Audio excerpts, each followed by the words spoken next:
वंदे मातरम.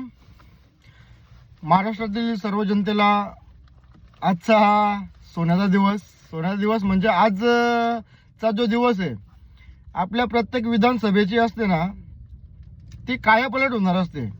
म्हणजे जो आपल्या जनतेमधून जो आपला लोकनेता निवडून येतो, तो लोकनेता आपापल्या विधानसभेमध्ये काहीतरी काम करण्यासाठी ह्या उद्देशाने निवडून येतो आणि आपण त्यांना त्या उद्देशाने निवडून देतोय.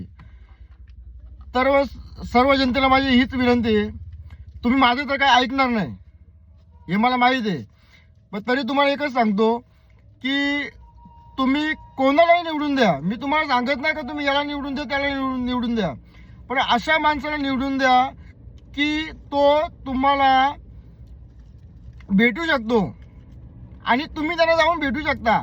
तुमच्या काही अडीअडचण प्रश्न समस्या काही असल्या, तुमच्यावरती काही दडपशाही चालू असली कुठे, तर त्यावेळेस ते तुमच्यासाठी उभे राहिले पाहिजे. असा तुम्ही तुमच्यामधून लोकनेता निवडा आणि अशा लोकनेत्याला तुम्ही निवडून द्या, हीच माझी विनंती आहे. वंदे मातरम. जय हिंद, जय महाराष्ट्र.